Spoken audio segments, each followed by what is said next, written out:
রবকে যখন বলবেন, মালিক আমার জীবনে এত কষ্ট কেন, তিনি তখন বলেন, নিশ্চয়ই কষ্টের সাথে রয়েছে স্বস্তি। এমন কঠিনতম বিপদে আশেপাশে কাউকে পাচ্ছেন না, এমনকি অন্ধকারে আপনার ছায়াটাও মিলিয়ে যাচ্ছে। আপনার এত দিনের শরীর, প্রিয় বন্ধু, প্রিয় স্বজনদের কেউই এই দুর্দিনে আপনার পাশে নেই।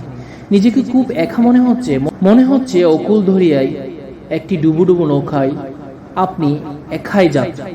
এই নৌকা যে কোনো মুহূর্তেই তলিয়ে যাবে। এমন সময়ে আপনি যখন আশাহত হয়ে রবের কাছে ফরিয়াদ করে বলেন, মাবুদ আজকে আমাকে সাহায্য করার মতন কেউই নেই, তখন আপনার রব বলেন, মুমিনদের সাহায্য করা আমার দায়িত্ব। আসসালামু আলাইকুম ওয়া রাহমাতুল্লাহি ওয়া বারাকাতুহু। শুরু করছি আরিফ রাজাত রচিত বেলা ফুরাবার আগে এর দ্বিতীয় পর্ব, মন খারাপের দিন। খুব মন খারাপ, হৃদয়ের অন্দরমহলে বামনের জোয়ার। চারপাশের পৃথিবীটাকে বিষাদ আর বিরক্তিকর লাগছে। মনে হচ্ছে আপন মানুষগুলো দূরে সরে যাচ্ছে, হারিয়ে যাচ্ছে প্রিয়জন, প্রিয় মানুষ, কিংবা অযাচিত অন্যায্য সমালোচনায় ক্ষত বিক্ষত অন্তর, নিন্দুকের নিন্দায় হৃদয়ের গভীরে গভীর দুঃখবোধের প্লাবন। তাহলে চলুন আমরা ঘুরে আসি অন্য একটা জগৎ। বলছিলাম সেই সময়কার কথা, যখন পৃথিবীতে রাজত্ব করছিল সবচাইতে নিকৃষ্ট নির্দয় নরপিশাচ শাসক ফিরাউন। সম্ভবত পৃথিবী আর কখনোই তার মতন দ্বিতীয় কোনো জালিম শাসককে অবলোকন করবে না। তার অত্যাচার আর নির্যাতনের মাত্রা ছিল অতি ভয়ঙ্কর। হবেই বা না কেন, নিজেকে সে ক্ষুধা দাবি করত। ক্ষুধার শান মান আর মর্যাদার আসনে কল্পনা করে সে নিজেকে জগতের একচ্ছত্র অধিপতি ধরে নিত। তার এই মিথ্যে দাবির সাথে যারাই দ্বিমত করত, তাদের কপালে যুক্ত মৃত্যু। সেই মৃত্যুগুলো কোনো সাধারণ মৃত্যু ছিল না।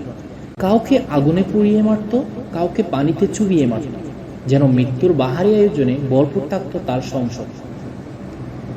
ফিরাউন ধরে ধরে বনি ইসরায়েলের পুত্র সন্তানদের হত্যা করত। ফিরাউন জানত তাকে বধ করার জন্য এই বনি ইসরায়েলের মধ্যে সত্য ইলাহের একজন সত্য নবী প্রেরিত হবে। সে ভাবত, বনি ইসরায়েলের গড়ে জন্ম নেওয়া সকল পুত্র সন্তানকে হত্যা করতে পারলেই তার পথের কাঁটা সাফ করে ফেলা যাবে। এই নিষ্ঠুর নির্দয় জালিমের হাত থেকে নিজের সন্তানকে বাঁচাতে মরিয়া হয়ে উঠল শিশু মূসার মায়ের অন্তর।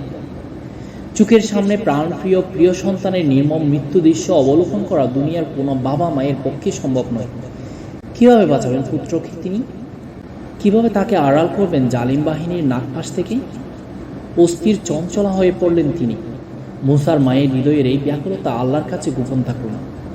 তিনি শিশু মূসা আলাইহি ওয়াসাল্লামকে একটা বাক্সে পরে নদীতে ভাসিয়ে দেওয়ার জন্য মূসার মাকে নির্দেশ দিলেন। ব্যাপারটা কোরআনে এসেছে।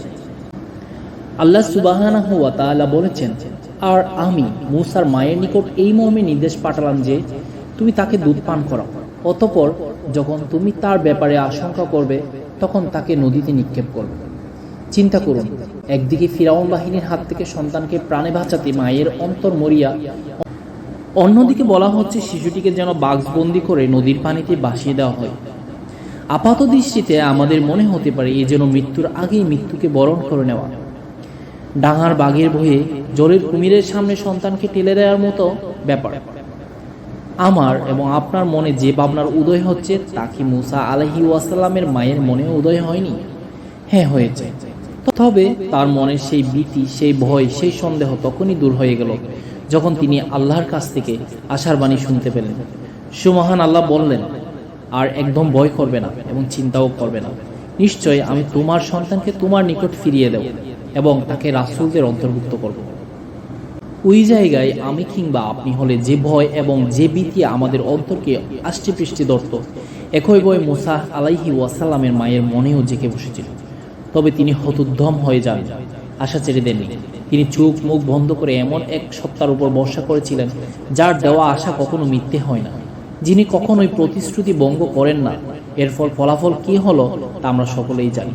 মূসা আলাইহিস সালামকে আল্লাহ সুবহানাহু ওয়া তাআলা রক্ষা করেছিলেন।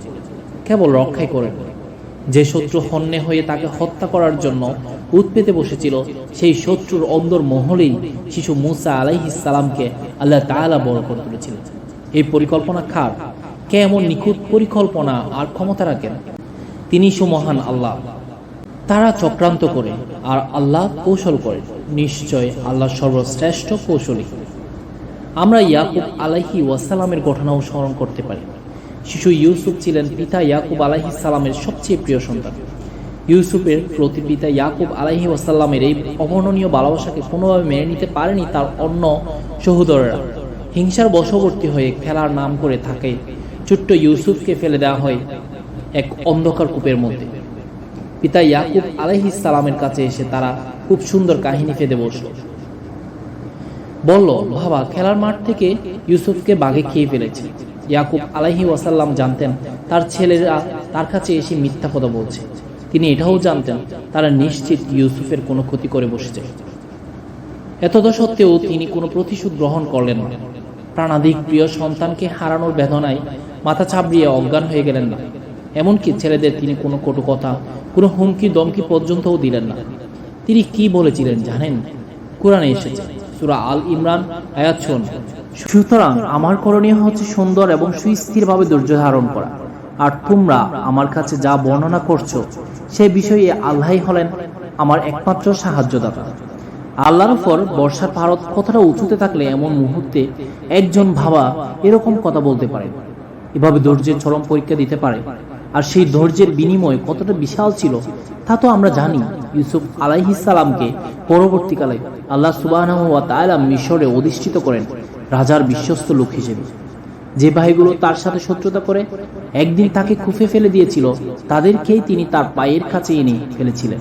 তিনি ইয়াকুব আলাইহি ওয়াসাল্লামের কাছে ফিরিয়ে দিয়েছিলেন প্রিয়তম পুত্র ইউসুফকে, আর ইউসুফ আলাইহিস সালামের কাছে ফিরিয়ে দিয়েছিলেন প্রিয়তম পিতাকে। সুবহানাল্লাহ! কত সুন্দর আল্লাহ জুড়ে দেওয়া মেলবন্ধন, কত চমৎকারী না বিপদে ধৈর্য ধারণের ফল। সুতরাং দুনিয়াবী কষ্টগুলোতে না পাওয়া ও হারিয়ে ফেলাগুলোতে একজন মুমিন কখনোই হতাশ হবে না। চরম বিপদের মুহূর্তে উভয় সংকটের সময়ে মূসা আলাইহিস সালামের মতো আল্লাহর দেওয়া ফয়সালাই মাথা পেতে গ্রহণ করেছিলেন এবং অপেক্ষা করেছিলেন আল্লাহর কৃত ওয়াদার ফলাফল লাভের জন্য। পুত্র হারানোর শোকের দিনেও নবী ইয়াকুব আলাইহিস সালাম দেখিয়েছেন ধৈর্যের চরম পরাকাষ্ঠা। আল্লাহ তাদেরই কাউকেই হতাশ করেননি। আন্তরিক সবর এবং আল্লাহর উপর তাওয়াক্কুল তথা ভরসা করার জন্য আল্লাহ তাদের উত্তম বিনিময় প্রদান করেছেন। মূসা আলাইহিস সালামের মাথার যিনি রব, তিনি আপনারও রব। যিনি ইয়াকুব আলাইহিস সালামের প্রতিপালক, তিনি আপনারও প্রতিপালক। মূসার মাতা যার উপরে ভরসা করেছিলেন, আপনিও তার উপর ভরসা করুন। ইয়াকুব আলাইহিস সালামের বর্ষার কেন্দ্রবিন্দু যেখানে, আপনিও ঠিক সেই জায়গায় আপনার সমস্ত আশা আর বর্ষাকে সমর্পণ করুন। যিনি মূসার মাথার অন্তরকে প্রশান্ত করতে পারেন, তিনি কি আপনার ভেঙে কান কান হয়ে যাওয়ার হৃদয়ে প্রশান্তির ফলগু দ্বারা বয়ে দিতে পারেন না? যিনি মূসা আলাইহিস সালামকে তার চরম শত্রুর ঘরের মধ্যে বড় করে তুলতে পারেন, তিনি কি চাইলে আপনার দুঃখ, আপনার ব্যথা উপশম করে দিতে পারেন না? যে মহান রব মূসার মাতার আর ইয়াকুব আলাইহিস সালামের বর্ষার প্রতীক হয়েছিলেন, আস্থার প্রতীক হয়েছিলেন, সেই রবকে আপনিও আপনার সকল আশা বর্ষার প্রতীক বানিয়ে ফেলুন। জীবনের সমস্ত দুর্যোগে কেবল তার উপরই ভরসা রাখুন, দেখবেন আপনার জীবন এক অন্যরকম প্রশান্তিতে ভরে গেছে। মানুষ হিসেবে আপনার অবশ্যই জানা উচিত, এই দুনিয়া আপনার জন্য কখনোই নির্মল আর নির্জনজাট হবে না। জীবনের একটা পরম বাস্তবতা হলো, জীবন কখনোই রেল লাইনের মতো সমান্তরাল হয় না। এই জীবন হলো দুঃখ, ক্লেশ, কষ্ট দিয়ে গড়া। দুনিয়ার সবাইকে আপনি কখনোই আপনার বন্ধু হিসেবে পাবেন না। সবচাইতে পবিত্র, সবচাইতে তাওয়াক্কুয়াবান ব্যক্তি মুহাম্মদ সাল্লাল্লাহু আলাইহি ওয়াসাল্লাম তার চারপাশে সবাইকে কখনোই বন্ধু হিসেবে পাননি। তিনি ছিলেন আলামিন তথা বিশ্বস্ত, সবার কাছে ন্যায় এবং আস্থার প্রতীক হয়ে ওঠা লোকটিরও সমালোচক ছিল, নিন্দুক ছিল, কুৎসা রটনাকারী ছিল। মানুষের সমালোচনার তীর নবীজি সাল্লাল্লাহু আলাইহি ওয়াসাল্লামকে বিদ্ধ করতে ছাড়েনি।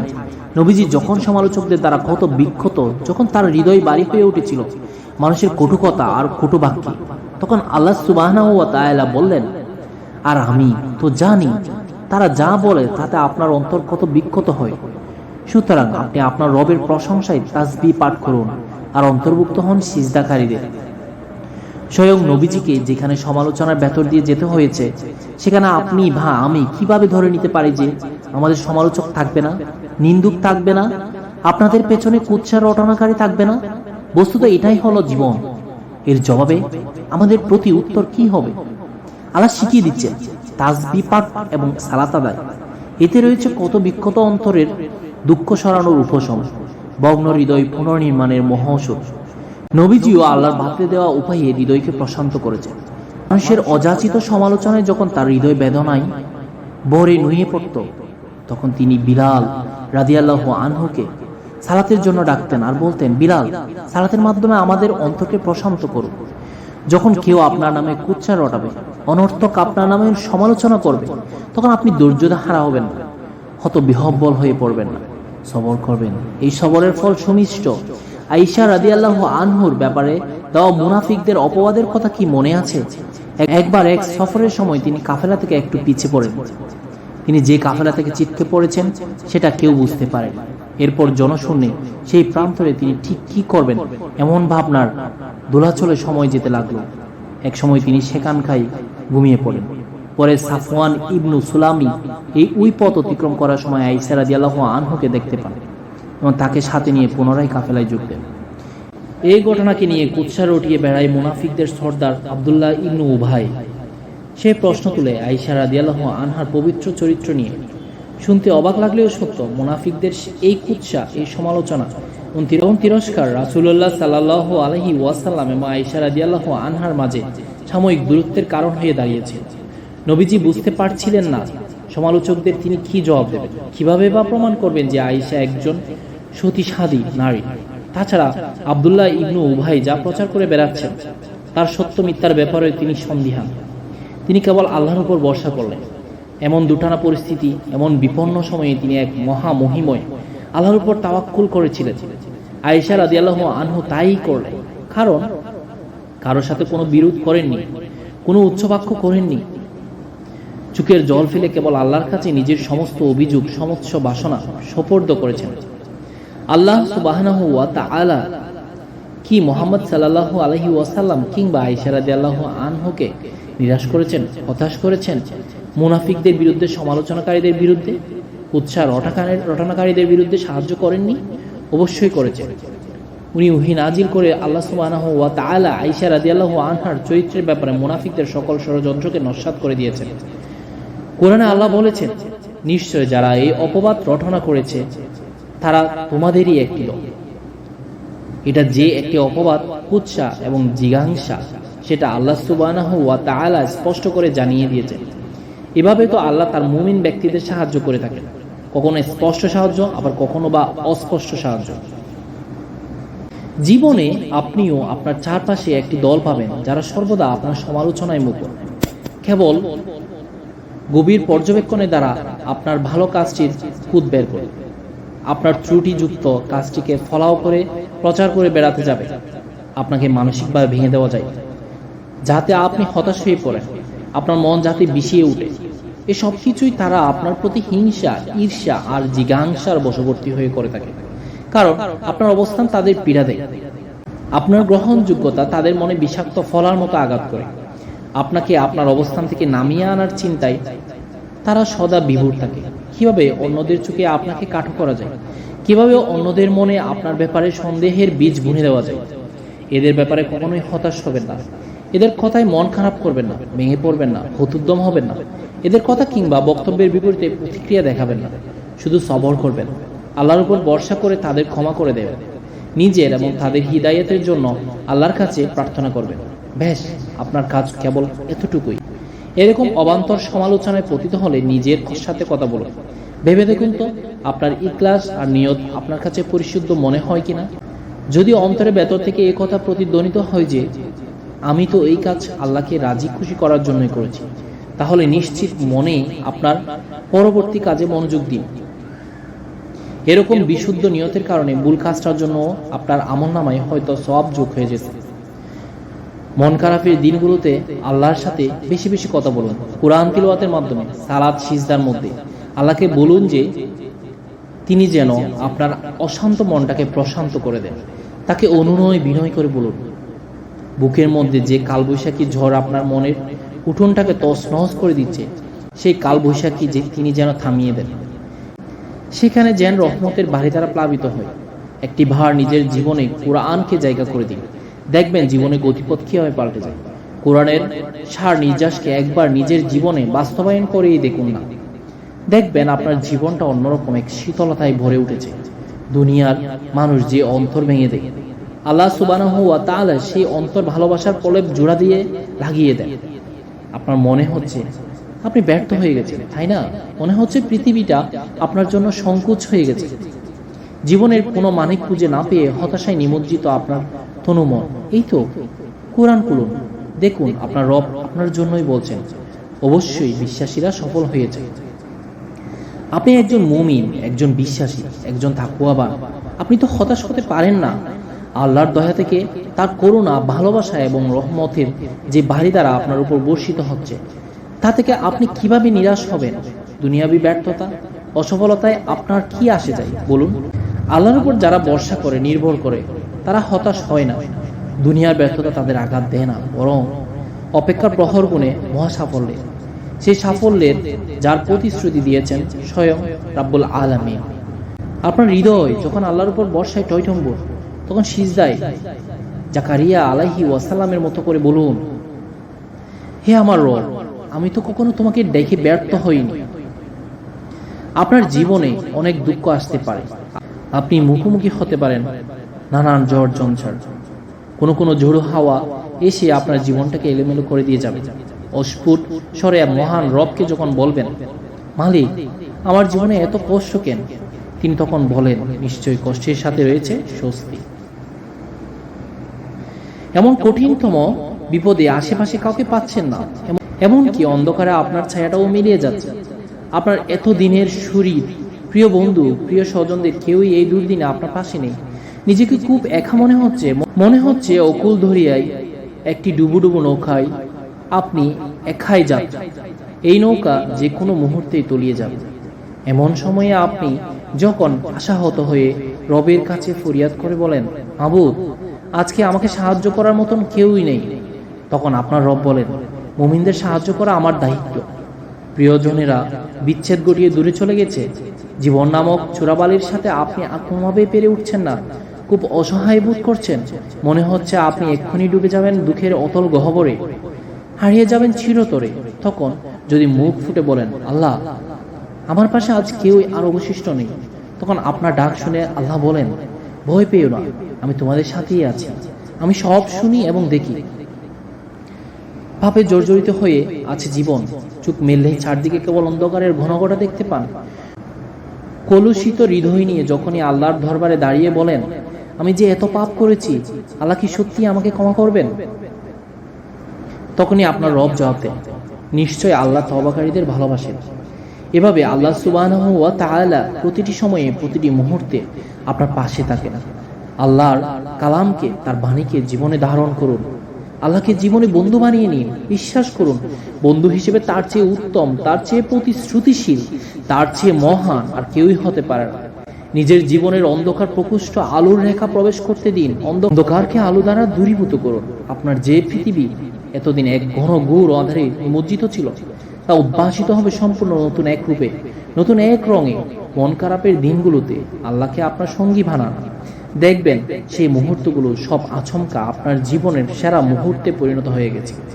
তাই যে দুঃখগুলো কথা কাউকে বলতে পারছেন না, যে দুশ্চিন্তার অনলে আপনি দগ্ধ হচ্ছেন প্রতিদিন, যে ভয় আপনাকে তাড়িয়ে বেড়াচ্ছে অহরহ, হারানোর যে বেদনা আপনাকে কুরে কুরে খাচ্ছে, যে অস্থিরতা আপনাকে ঘুমোতে দিচ্ছে না, যে ভগ্ন হৃদয় আপনাকে ভেঙে খান করে দিচ্ছে, সেই সমস্ত মন খারাপের গল্প কেবল বলুন, হাসবুনাল্লাহু ওয়া নি'মাল ওয়াকিল, আমার জন্য আমার আল্লাহ যথেষ্ট। বিশ্বাস করুন, আপনার সমস্ত মন খারাপের উপশমের জন্য কেবল এইটুকুই যথেষ্ট।